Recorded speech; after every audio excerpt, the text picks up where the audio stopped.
here. In the fourth, though, it was Peyton time. He threw 2 TD passes to help lead Indy to 21 points in the fourth. Brandon Jacobs was an absolute beast out there. He rushed for 2 hard-earned TDs and 136 yards on 15 carries. The Giants steamrolled the Seahawks. In 08. That one is ripped into deep left center field. Back it goes, flying deep, gone. Yep, the crack of the bat and the roar of the crowd, a wonderful combination that could mean only one thing this time of year, opening day in Major League Baseball. The Angels are in Chicago to face the White Sox this weekend. Starter Jared Weaver came out the gate strong. He pitched 8 innings, striking out 6, while only giving up 3 hits and walking just 2 batters in the process. Weaver got some help in the 6th inning by way of a 2-run blast from former MVP Vladdy Guerrero. Plus, it was do or die, all or nothing. Win one or be done. Game 7 of the ALCS between the Tampa Bay Rays and the Boston Red Sox. Most of the game was a pitcher's duel. Find out which team dug deep enough to get a win and join the Phillies in the World Series. Sports is next. Boom goes the dynamite. The Rays win Game 7 3-1 in advance to the World Series, taking on the Philadelphia Phillies in Tampa on Wednesday. The Red Sox were entering tonight's Game 4 of the World Series with a 3-0 lead over the once scorching hot Colorado Rockies, which means Boston fans were looking to bring out the brooms and make it a 4-0 series sweep. Charger fans had to sit through another tough week of LaDainian Tomlinson's production, teetering under 50 yards rushing and 50 yards receiving with no touchdowns. The New England Patriots won their 15th game of the season Sunday over the hapless Dolphins, leaving them 1 win away from the historic record of 16-0. After a corner kick, the Wiz brought their goalie in, and David Beckham took advantage. He scored an empty net goal from way behind the center line.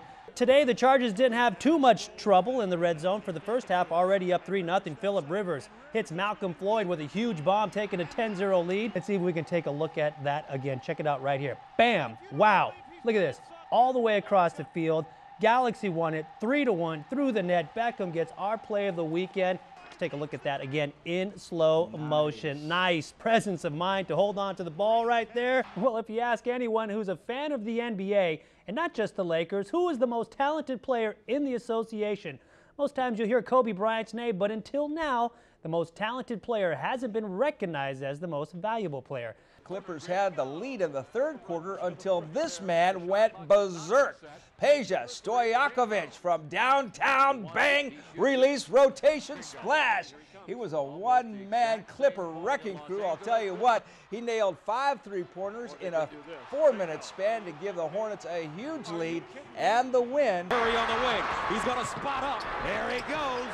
Oh, he lets it fly again. That's it. Folks, we got a star. Sports fans, feeling a little jittery tonight? Well, chances are March Madness is making you crazy. Bracket-busting upsets in the 2008 NCAA tournament abound, and fans are watching their teams fall like flies. Tonight, number 3 seed Wisconsin Badgers suffer the same fate as the other top seeds, toppling earlier than expected. The game was tied at the half, and after Davidson grabbed a 6-point lead with 13 minutes to go in the game, Stephen Curry caught fire. The 6'3" guard single-handedly took out Georgetown last round, worked his magic on the Badgers.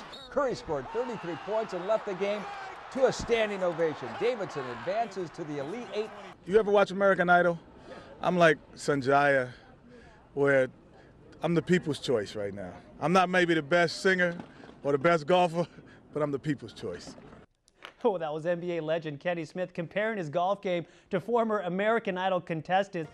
Shot of the day went to Jeff Quinney on hole number 6. Quinney on the par 3 missed the sand trap and read the slope on the green so well that the ball seemed to just find its way in for an amazing hole-in-one. Well, in the PGA today, the big story of the day was Zach Johnson at the Texas Valero Open. The last time he finished in the top 10 was March of this year, and the last time he won the tournament was back in May of 2000. Well, today Johnson put all that behind him. On the 10th hole, his approach shot on the fairway was as sweet as apple pie. Once it hit the green, it almost sneaks in for the eagle. He later tapped that in for birdie. Shot of the day went to Tim Wilkinson on hole 14, about 40 feet from the cup. Amazing birdie right there. He's just sinking it, rolling, rolling, bam. Anthony Kim went into the AT&T National tied in 4th. Kim unleashed a bogey-free day and finished with a 5 under 65. Now to golf. Tiger Woods recently obliterated the competition at the Buick Invitational in La Jolla. So guess what he did next? Well, he flew to Dubai to obliterate the competition over there at the Dubai Desert Classic. Blowing wind and sand couldn't slow down the man. Now to the PGA and the Buick Open. The story of the day was Tiger Woods. Tiger tackled the course like only Tiger can on the par 5. 9th hole. Tiger, looking in mid-season form, chipped in his 3rd shot onto the green. He then tapped in the birdie to finish the day with a 7 under 65. The throw for it. Intercepted. And say goodbye to Alteron Werner, because he is gone.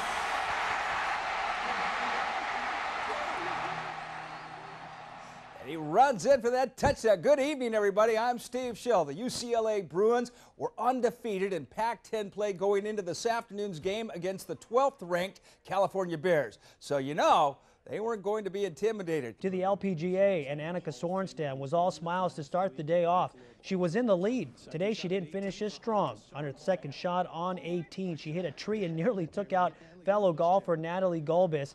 Sorenstam dropped to 7th place at -4 overall and 5 shots behind Lorena Ochoa. Ochoa surged into the lead with a 5 under 67 on the day for a -9 overall.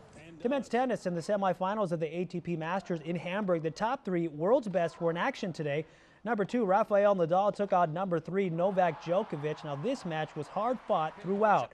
Djokovic tried to make a comeback after tying up the match, winning 2nd set 6-2, but Nadal was just way too strong. He defeated the Serbian 7-5, 2-6, 6-2 to advance to the finals. Meanwhile, world number 1 Roger Federer was quick to dispatch his semifinal opponent. He dominated Andreas Seppi, winning in straight sets 6-3, 6-1.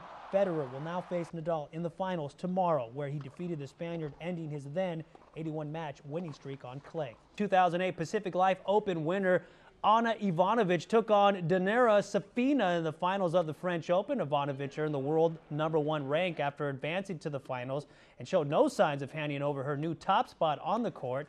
The Serbian clearly outdueled the Russian, winning in straight sets 6-4, 6-3. It's the first Grand Slam title for the 20-year-old after losing previously in 2 major finals. Richard Petty was honored in a pre-race ceremony. The legend waved the green flag at the Pep Boys Auto 500 in Atlanta, Georgia. With 4 laps to go, everything intensified when Denny Hamlin appeared to run out of gas and was rear-ended by Martin True. 2 laps later, Dale Jr. had his own troubles. He crashes into the wall and loses a tire. In the end, it's Jimmy Johnson taking the checkered flag. Jeff Gordon now has a 9-point lead in the Nextel Cup standings over Jimmy Johnson with only 3 weeks remaining. Wow. NASCAR Truck Series ran the Ohio 250 this afternoon at Lowe's Motor Speedway in Charlotte. On the 46-lap, veteran Ron Hornaday took the lead, only to have Mike Skinner bump him into the wall. Hornaday finished 35th. On lap 79, David Starr bumped Dennis Setzer into the wall as well. In the last lap, Starr was battling for the lead with Todd Bodine, only to have it taken from him in a dramatic last lap pass by Donnie Leah. Leah started 28th but finished 1st and wins the Ohio 250. The major story of the day was U.S. Olympic sprinter Tyson Gay. Just days ago, he unofficially broke the world record in 100 meters. Well, today he was attempting to qualify for the 200 meters.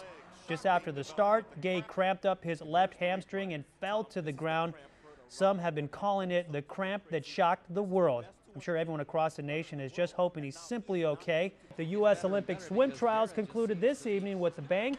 41-year-old Dara Torres won the women's 50-meter freestyle and also broke a U.S. record in the process. Torres touched the wall at lightning-quick 24.25 seconds. She'll represent the U.S. in 2 events in Beijing. On the track and field side of the trials, a major highlight of the day was the women's 200 meters. Allison Felix edged out Muna Lee with a winning time of 21.82.